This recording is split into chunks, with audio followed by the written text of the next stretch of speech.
Bismillahirrahmanirrahim. Assalamualaikum warahmatullahi wabarakatuh. Waalaikumsalam warahmatullahi wabarakatuh.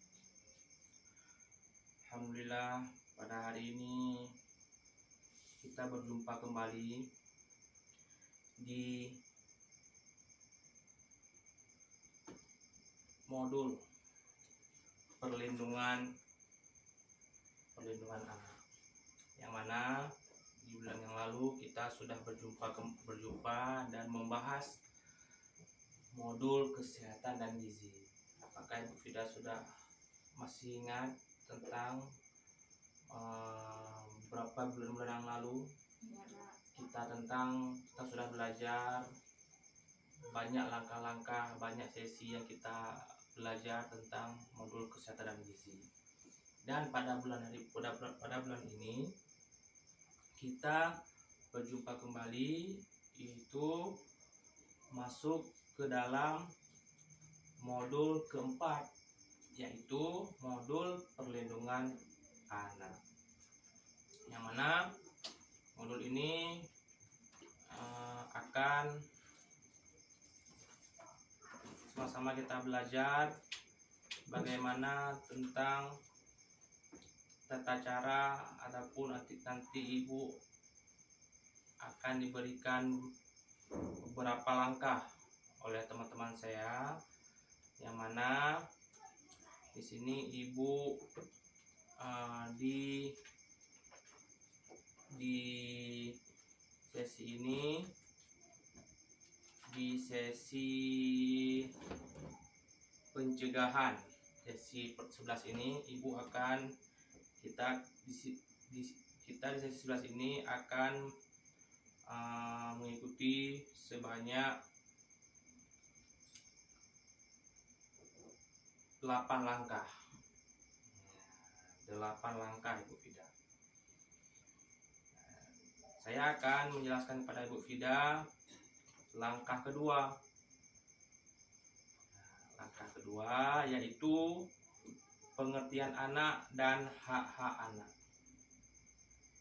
atau klaster hak anak. Mungkin Ibu Fida sudah tahu apa pengertian anak. Tahu nggak Ibu Fida pengertian anak apa? Coba Ibu jelaskan pengertian anak yang tahu Ibu. Apa misalnya? Boleh baca di sini, boleh yang misalnya Ibu yang tahu Ibu apa misalnya pengertian anak. Anak itu gimana yang dimaksud dengan anak? Anak adalah seseorang yang belum berusia 18 tahun, termasuk yang masih dalam kandungan. Iya, benar sekali Bu Fida. Anak itu adalah seperti yang tertuang dalam Undang-Undang Perlindungan Anak nomor 35 tahun 2014, pengganti Undang-Undang nomor 23 tahun 2002, yaitu apa pengertiannya? Anak adalah seseorang yang belum berusia 18 tahun dan termasuk yang masih dalam kandungan. Itu tak dinamakan dengan anak. Berarti setelah 18 tahun, dia udah umur 19 tahun, apakah ia termasuk masih anak? Tidak. Berarti dia sudah masuk ke dalam fase remaja. Berarti semenjak dalam usia 0 dalam kandungan Ibu Fida sampai 18 tahun itu tetap dikategorikan masih dalam anak. Tapi ya Ibu Fida ya. Terus hak-hak anak itu apa? Yang tahu Ibu, hak-hak anak apa saja? Hak melekat atau hak azazi pada diri anak. Kemudian hak ada sejak dilahirkan, bahkan saat di dalam kandungan. Iya. Lagi Ibu yang Ibu tahu Kira-kira boleh Ibu baca di sini juga.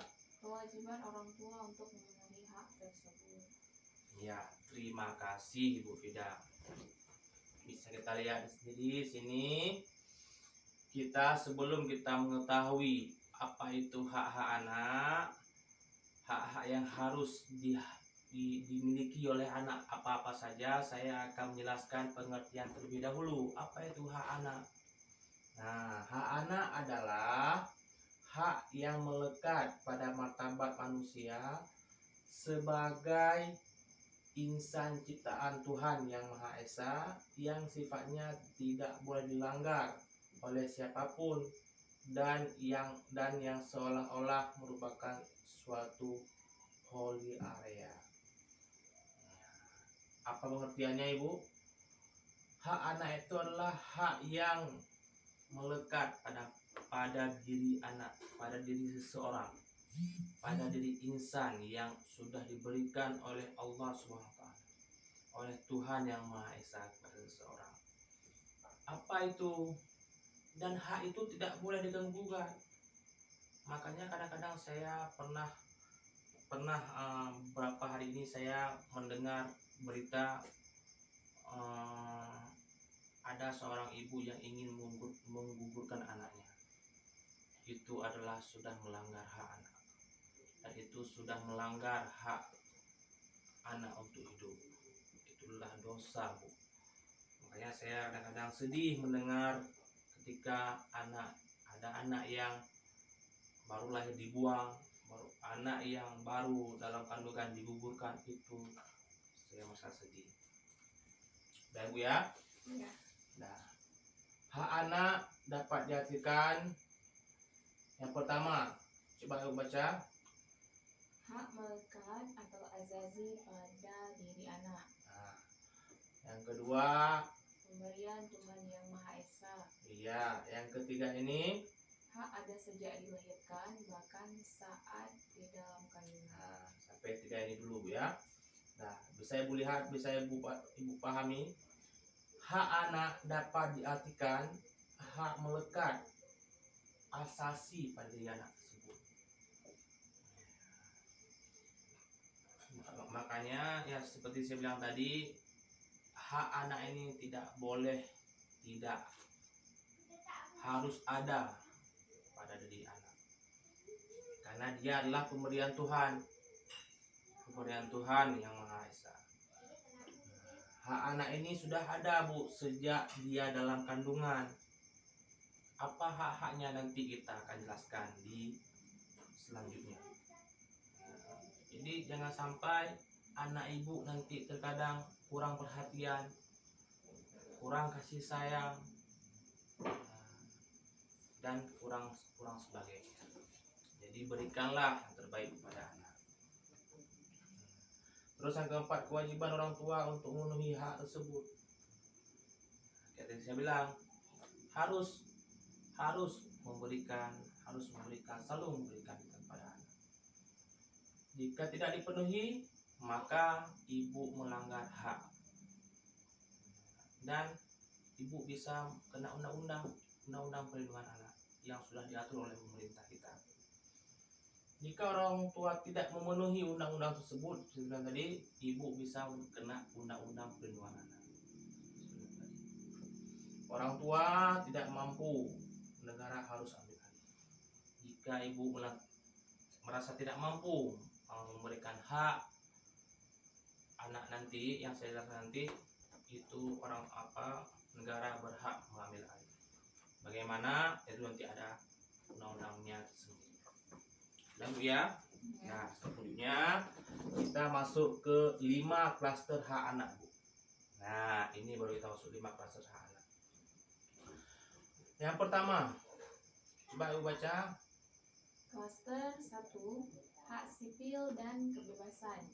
Nah, yang kedua. Klaster 2, lingkungan keluarga dan pengasuhan alternatif. Yang ketiga. Kesehatan dan kesejahteraan dasar. Yang keempat. Pendidikan, waktu luang, dan kegiatan budaya.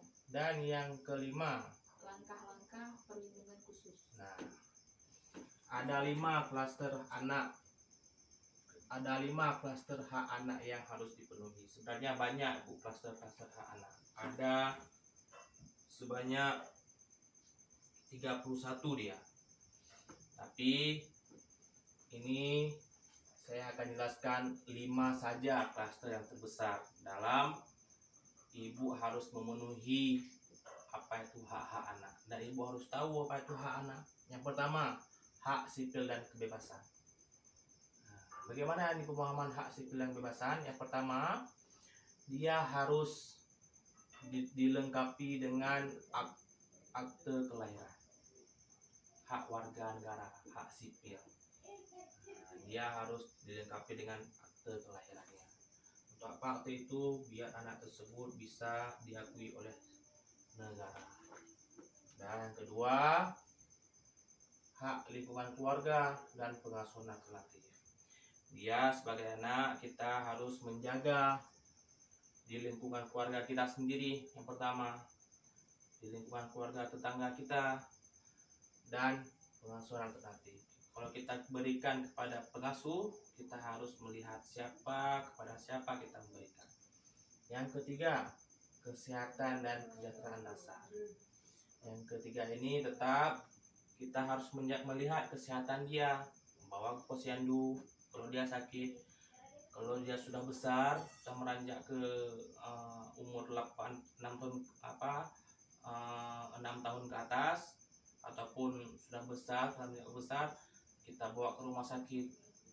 Nah, kalau masih kecil, masih ya 0 sampai 2 tahun, masih kita bawa ke rumah sakit juga kalau memang sudah parah.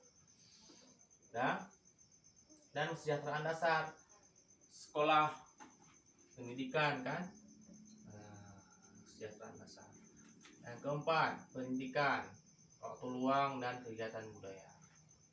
Yang tadi, yang keempat, tetap kita berikan dia pendidikan sekolah, yang berikan anak kita pendidikan sekolah dasar sampai minimal sampai sekolah SMA. Kalau kita punya uang lebih, kita bisa menguliahkan dia sampai ke jenjang-jenjang berikutnya. Tidak ada waktu luang. Dan yang kelima, langkah-langkah perlindungan khusus. Yang kelima ini seperti contohnya, kita lebih menjaga dia lagi dari semua aspek perlindungan yang lebih jauh lagi, Bu. Pada intinya, Bu, kita sebagai orang tua, kita harus menjaga anak kita, memberikan hak anak kita secara penuh dan tidak boleh kurang pada anak. Mengerti ya Ibu Fida? Terima kasih. Dengan berakhirnya pertemuan pada langkah kedua ini, sebelumnya saya minta maaf jika ada salah-salah kata, jika ada perkataan yang kurang berkenan. Saya bukan guru di sini, Bu Fida, sama-sama kita belajar. Jika ada perkataan yang kurang berkenan, mohon maklumi karena kita sama-sama belajar. Billahi taufiq wal hidayah. Wassalamualaikum warahmatullahi wabarakatuh. Waalaikumsalam warahmatullahi wabarakatuh.